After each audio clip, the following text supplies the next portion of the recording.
So my family consists of a lot of people, I would say, because I don't consider just like blood to be my family. So I still have a relationship with my biological mom. I also have a relationship with my foster mom, and then I have a relationship with my kids' safe mentors, Mike and Tom, as well. So I would consider them my family, and then their kids as well, Mike and Tom's kids as well. I would describe Mike and Tom to be interesting in the best way possible. They both have such like energetic attitudes towards life and very I'll say positive outlook on life as a whole. Um they don't let things get to them, which I find really intriguing. Um they've had like their own life and they're trying to teach me from their quote unquote mistakes. They're trying to help me prosper into my life as well. I feel like it's really hard to answer that question because you feel like when you meet them, it's just you don't really know what to think, in my opinion, because it's just like it just happens so flowingly when you meet them. Just it feels like home, if that makes sense. One of the biggest things, and especially Mike has taught me, in my life has been to be a man of my word. If I say I'm going to do something, to make sure I follow through with it. There's a lot of things in life that we can't control. However, our word is something that we can. So to stay true to it. How I got introduced to Kidsave was I was at a group home in Altadena, and didn't really have anything like going for me there. Like I kept denying the foster homes I was getting calls from and stuff like that because I didn't really know what I wanted to do going forward. I was a kid. I was young. I didn't really like the idea of me having to keep moving around like over and over and over again. So I kind of just like stayed put, and I was like, I don't want to go anywhere. Like I'd rather just stay at this group home because I got accustomed to it. However, obviously my social worker and like my team my counseling team at the group home were just like, you need to like figure something out. So that's when they introduced KidSafe to me. I wasn't originally going to go. I only went to one KidSafe event, and that was my one and only one I've ever went to. That's the one I met Mike at. So I wasn't originally supposed to go to that KidSafe event because I had another event that day as well. However, KidSafe continued to communicate with me and try to make sure that I was able to go to their event as well as get back to the group home in time to do my other event. A lady from KidSafe picked me up from my group home and then took me there. And at first, I didn't really know what to do. They just had us all sit down at tables, kind of like a mixture of like the potential foster parents and like the kids. So I sat down at a table and I didn't really know what to do. I just kept like looking down at my phone, and everyone around me started playing like the games. And I remember Mike had sat next to me because Tom didn't go to that Kid Safe event. Mike had started talking to me, and I don't know, it kind of just like kind of stuck with me for a while. And then the games kept going from like table to table. So after every like maybe like 10 minutes, they have us alternate tables. So I kept talking to like other people and other people. And then towards the end, as I'm getting ready to like leave, the Kid Safe had me write down like they gave me like a piece of paper, but this is the part I found funny because I couldn't see Mike or Tom's pictures on it, and I couldn't really recognize a lot of the people on the pamphlet, like the sheet of pictures, because I felt like a lot of them were like either like they had edits on them or something like that. Like I couldn't really tell who was who, so I found that funny. But it comes out like I didn't end up circling Mike and Tom just because I couldn't find them on it. So I think later on down the line, when I got back in contact with the Kid Safe person, I had told him yeah, she had told me Mike and Tom or Mike was interested because I haven't met Tom yet, obviously. And I was like, yeah, like I meant to circle them, but I couldn't find them on my sheet, and I had forgotten to tell you. And then from there, literally a week later, I don't know, I found like my social worker found the placement for me in a town that I was really familiar with in LA. So I had a call with the foster lady called Ernestina at the time. I call her Tina now. But I ended up getting placed with her a week later after that event. And so she's my foster mom. I call her mom as well. But me and her have grown really close over these years, obviously. But as I was staying at Tina's, I continued to talk to Mike and Tom through um, Zooms because COVID had just hit as well. So everything got moved to Zooms. So as we're doing our Zooms, we're still like talking, we're still chatting up. And then that's when I met Tom. So when I met Tom, it was really like I found it really funny because like I'm meeting someone through Zoom, so obviously you can't really like get like the whole dynamic of the person. But one thing I noticed about like Tom immediately is that he kept trying to like read me for like, but like not in like the like a mean way or anything like that. But he was trying to get like a better idea of me because obviously he never met me in person. So I feel like that's always stuck with me.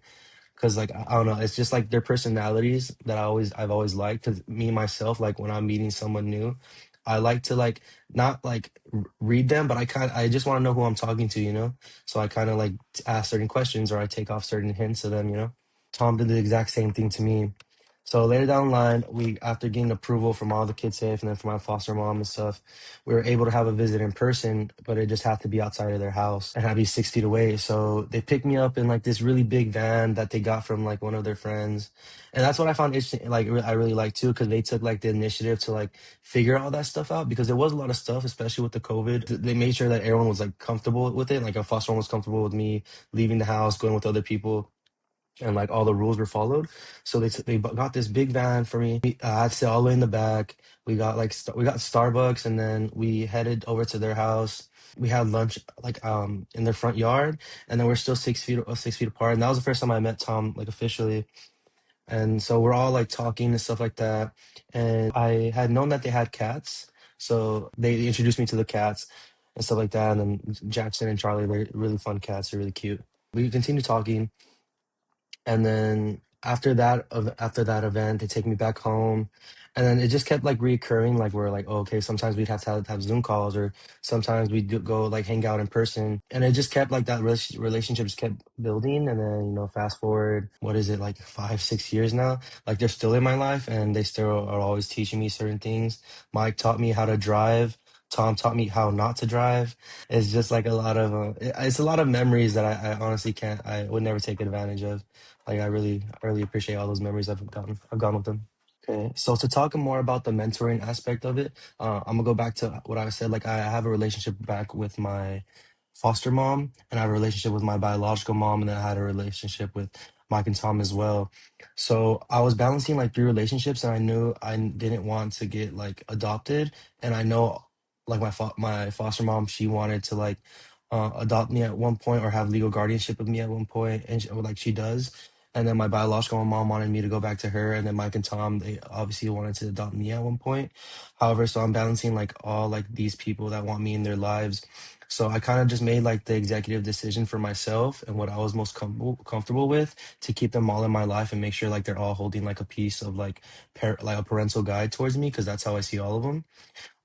So thankfully, which is I'm really appreciative for KidSafe is they offered the opportunity for Mike and Tom to be mentors towards me. Yes, I call them mentors, but however, I do call them dads. They do play that dad role for me, and they do it really well, in my opinion. So yeah, so the mentoring is just I don't know. I've never really liked calling it mentoring because that's not what I see them. Like I said, I see them as dads.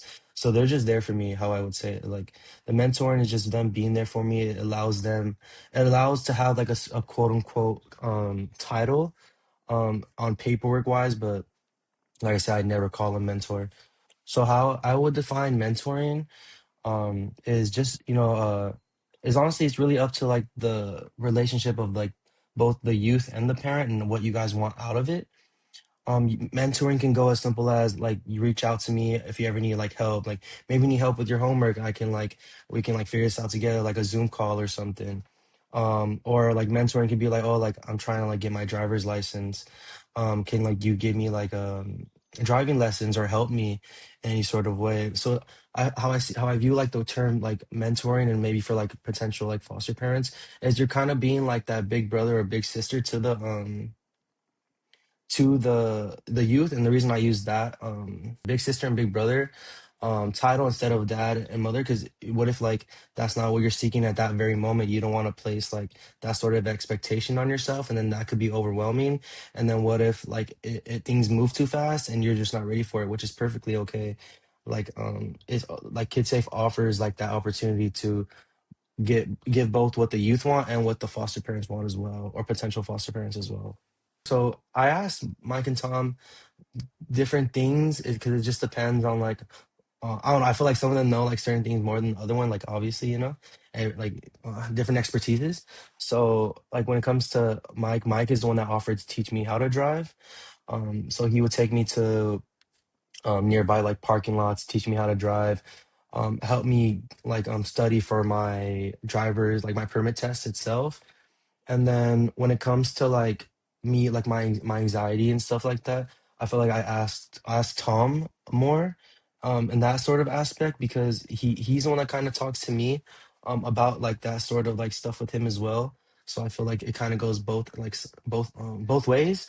When I have trouble with my anxiety sometimes, especially like with certain tests that come up or certain like social things that I just need help with or advice for, I'll go ask Tom as well. I asked Mike too, but I feel like they both know their expertises. So like kind of like it's both of a balance in my opinion. Like we just have one group chat and then I'll just send the message and then like whoever like wants to answer answers or whoever can answer answers. If that makes sense. My expectation with the same sex couple is really it's hard to explain because when I had first met Mike, I didn't like obviously I didn't know about Tom at the time, and honestly, I feel like it wouldn't have like changed my judgment at all.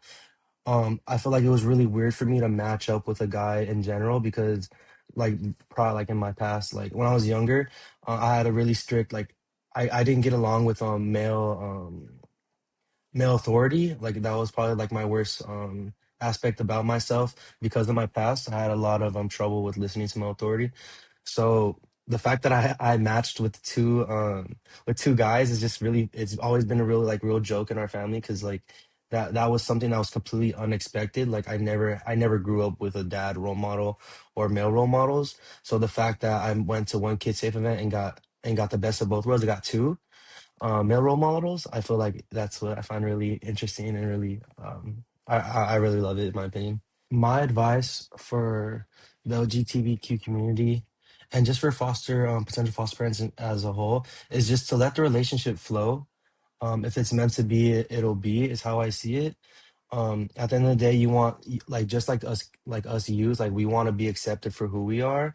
I'm more than sure the parents want to be accepted for who they are as well. Hence why my biggest advice is just to let it flow. Do not force anything. If the conversation flows and just like the whole vibe as a whole does, then you have your answer right there if that relationship is meant for you. The biggest misconceptions about foster youth, in my opinion, is that we're troubled youth. I don't see it that way at all. I feel like if anything, we're misunderstood. We're given a stereotype and a background that we're misfortunate to have. Just going based off my own experience, I know when I've told people like I'm a foster youth, they think like, oh, like my parents like were like drug addicts or this and that. And although like that may be true here and there, like I don't want to be judged based off like something I had no control over. Hence, like what I said, like when I'm getting to know people, I don't really mention the foster youth. I didn't used to mention the foster youth background because I don't want them to think of me in that sort of way that I am a troubled youth. I just like them to get to know me as who I am now and who I want to be, rather than give them false expectations of who I was supposed to be. I feel like just going to the events and just talking to the youth, I feel like that's a real important thing. At least it was for me.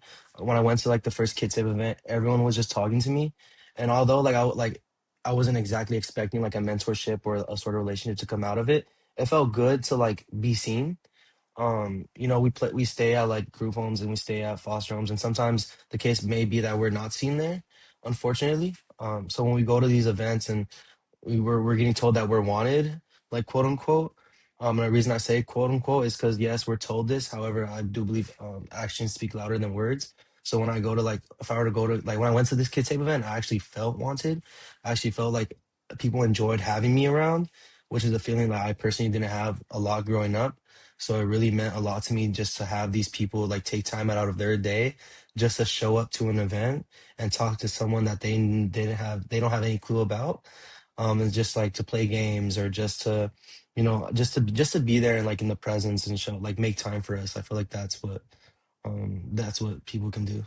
What constitutes family to me is just someone that I can count on, that I can rely on, someone that takes time to get to know me and I can do the same for as well. And where, like I said, for me, it's really just like a genuine connection between people.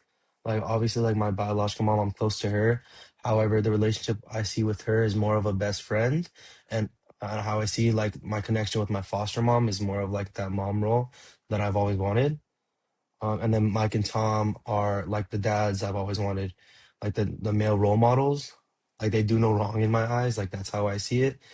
But like that's what I constitute as family. Like someone that like prioritizes like our relationship as well. You know, it kind of goes both ways. My broader community has definitely helped me in more ways than one. Because like I said, when it comes to talking about certain things, I sometimes I'll talk to Mike or sometimes I'll talk to Tom, but it also goes like in the same way with my foster mom and biological mom. So when I'm having like these sort of like conversations or I'm just like joking around, like I might talk to like my biological mom because like I said, I think of her as more of like my best friend. And then when I'm talking about more of like my academics or something, I'll probably talk to my foster mom or Mike and Tom because they're more like knowledgeable in that field. So having multiple people I can rely on to talk about certain things is really it has been a real like stress reliever for me personally because I always have someone to talk to. And let's just say like for some reason like my foster mom doesn't answer her phone or my biological mom doesn't answer her phone. I know one of Mike or Tom will answer their phones, and if they don't, they'll get back to me as soon as possible. Just vice versa with my foster mom and my biological mom. So there's always someone I can count on at all times, which is like really like crucial for me personally on a more emotional and like mental level as well. Especially being like I'm not far from home. Maybe like 2 hours and a half, three with traffic maybe away from everyone. But like I said, I'm not perfect. I still make mistakes out here. I'm still learning. So having um that broader family has definitely helped me in the long run. Like I used to break my months up into like holiday months into weeks. So one weekend I'll be with like my biological mom. The next weekend I'll be with my foster mom to celebrate some like the same holiday. And then next weekend I'll be with Mike and Tom to celebrate that same holiday. And then that following week I'll like keep open for like if I want to hang out with friends or something. So I've always alternated weekends. But now that I'm out here at college, like it has become a little harder. However, Mike and Tom, they since I it's harder for me to go back there sometimes they have always like come up here to me, Santa Barbara, because they love traveling. So like they always say like traveling and getting to see you is like always like a big bonus for us. So one thing I'll bring up is every Halloween since I met them, we have this tradition of carving pumpkins. So it just happened this year. I got really busy in October, so finding a weekend for me to go down there to carve pumpkins was really hard. But Mike and Tom, they figured out one specific day during the week, and they traveled up here to Santa Barbara, and they brought pumpkins, and then they had gotten an Airbnb. So they picked me up, they brought me there, and then we have carved pumpkins for maybe like a couple hours, and then just had dinner, and then they dropped me back off here, and then we took pictures, and so we continued that tradition. And although like time wasn't on my side this year because I was just so busy, they made the sacrifice and came down here to me to keep that tradition alive. So my dream's always been to work with foster youth, work with like go work in like a what how do I say it? So when I was in the group home, one position, like one what that's really stuck out to me was they had staff members there and it really like they interacted with the kids and like they were kind of like quote unquote our babysitters. And so that is one like position I would like to try out because I feel like that like they're the ones that really make like a big impact on the kids. I've always remembered like my staff members like at the group home, at that one specific group home, because they would always hang out with us. They would always like talk to us. Like they always like advocated for us when the upper heads wouldn't, or they would just be too busy to really interact with us, so we'd just be in our rooms all the time. So that is one position I want to start off in and then work my way up. Why have knowledge if you're not willing to pass it down? Like that's how I see it.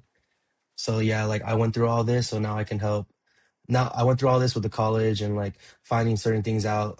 So now I can like pass it down to those who are like up next. Mike and Tom had definitely played a lot of big part in that. 'Cause, obviously like they always talk to me like they didn't know about like foster care before getting into it as much.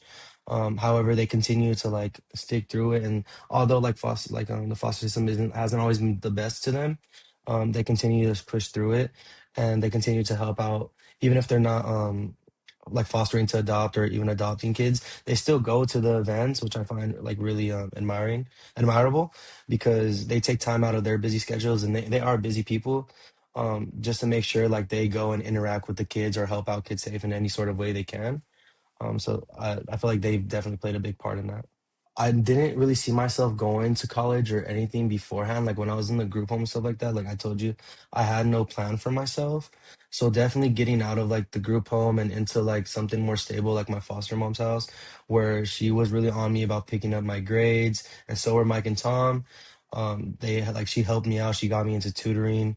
Um, anytime like I had any problems, they would sit me down at a table and help me out. I remember there's one class I was taking, like a college class in high school, a college course, and it was in business finance. And Mike's major was in business, so he literally sat every like once a week they pick me up from school, and they take me to theirs, and me and Mike would just sit down at their coffee table and just work on the same thing over and over and over again. And although there'd be some times where he's just like, oh, like I don't even know what this is, or like they're already teaching you about this or this and that, he would like take time when he's like when we're not even together, like the next day he'll text me and be like, oh, like I looked this up, and so like we'll work on this when I see you, blah blah, like so they go above and beyond to make sure I'm like set in stone. Yes, my mindset has definitely changed over time when it comes to like my dedication into what I want to do. It originally started when I first moved to my foster mom. Before then, I wasn't really going to school. And then when I did go to school, I wasn't going to class, and my grades were just really declining. So I didn't really have anything, like I said, I didn't really have anything going for me on the academic level at all. But once I got set in stone at my foster home, the very next day after I slept, she woke me up. She was like, "Yeah, you're going to school." They got me enrolled into school. She started. She got on all the websites to make sure like I was actually attending my classes. If I was even like 15 minutes, like even like 5 minutes late, she would get a text on her phone, and then she would immediately text me, and then I would explain if I was late for some reason. And I remember one time she had called me out, and I was literally like maybe like 2 3 minutes late to class, but I got already got marked tardy, and she already got notified, and she was like, "This is what I'm saying. Like I'm gonna be on you, but it's all for like the better. It's all for the betterment of you." Um, and then even like for like my courses, when I didn't understand like certain courses, and my foster mom didn't know exactly about didn't know much about the subjects, but Mike and Tom did. They would go pick me up from school, and like they would communicate, and I would get picked up from school by Mike or Tom, and then they would take me back to their house, and then we would sit down at the coffee table and work on the problems. And if for some reason we didn't know, and like if for some reason even Mike didn't know about the problem, he would he would take time out of his day the next day or something, and he would like research it or try to figure it out himself, and then he would try to understand it as best as he could to be able to say understand, like make me understand. So I really found that I really admired that, because not only is he taking time out of his day when he has work and he works long hours and stuff like that, he's taking time during his breaks, during his like lunch breaks, to figure something out for me, and then under and then try to understand it so good that he's able to teach me it. The difference from feeling unwanted to being wanted like frequently by everyone was definitely a big thing for me. It was definitely a big change, I would say, because and I wasn't like the best with handling it either. Because yeah, like once I got placed with my foster mom, I met Mike and Tom. My kind of like my group kind of expanded from like zero, because I wasn't really talking to my biological mom at the time either. It expanded from 0 to 4, so it was really a big change, and then I had to share out like my time and like really try to like be there for everyone, and like make the effort as well. Cause yeah, like they can make the effort to get to know me and for like to help me, but if I don't give it back, then it just doesn't work, you know? So I definitely fought back. There would be some times where like my foster mom would like try to have me have dinner, try to get me to have dinner with her, and then I just didn't want to, or I just felt like uncomfortable still to like sit down at a table like with everyone and have dinner. or Mike and Tom would like want to like um hang out, and I was just like kind of just like out of it, and I just really didn't want to. So definitely making like that push to want to be around and like accept like the feeling of being wanted was definitely a hard thing for me. 'Cause I felt like I always kept my guard up because like I said, I never really had anyone like permanent in my life. So when I was presented with people like Mike and Tom and my foster mom, that wanted to be permanent and wanted to like make a change in my life, I definitely fought back. But one thing I always appreciate about them is that they fought back even harder. Even though like I would like be like, oh, I can't, or like I don't want to, they would continue to still invite me out.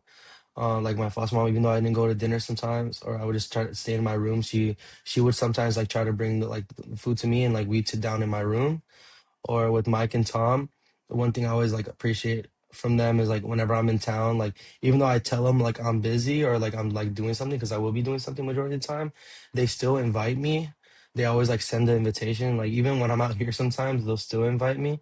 Be like, hey, if you're gonna be in like down here for this weekend, like for some reason, like oh like let's go do something, or like we're doing this, so if you want to join. So like no matter where I am, they always like make me feel included, which I really appreciate. So yeah, so I feel like the transition from feeling unwanted to being wanted frequently was definitely like a big change in my life, like emotionally. So like when I gained like a bigger support group, I also like saw like their lives and like they had higher education. So I feel like that was the biggest thing for me. Like I said, like I never had role models. So once I got role models, I'm just like, oh, like there's more to life, quote unquote. Um so like when I saw like my foster mom, like she works at LAX, and like she weighs like the planes, and like she's good at math and stuff like that. But she also got like a college education. And then when I see like Mike when when he was a prop director, and he worked on all these TV shows, all these Disney shows that I've seen growing up. And then when I see Tom and all the things he's done with musical theater, and him being a Broadway performer. So it's like I'm seeing like, and like all tell me all about all their stories like in life and stuff like that. But it all started with them getting a higher education, and like getting exposed to like like those opportunities. So that's what I want to do for myself, is gain that higher education so I can be exposed to similar opportunities as well. When I hear the phrase "it all starts with yes," is what it means to me is going out of your comfort zone. A lot of things get achieved when you do go out of your comfort zone, because it pushes you to new it just pushes you to new adventures. What made me say yes to joining Kidsafe's program was definitely just the saying that we just said, just say yes. I didn't plan on going at first, because I didn't know what Kidsafe was, and I just didn't want to go and experience like something new. However, I pushed myself to go. I pushed myself to get out of my comfort zone, and it was the best decision I could have ever asked for.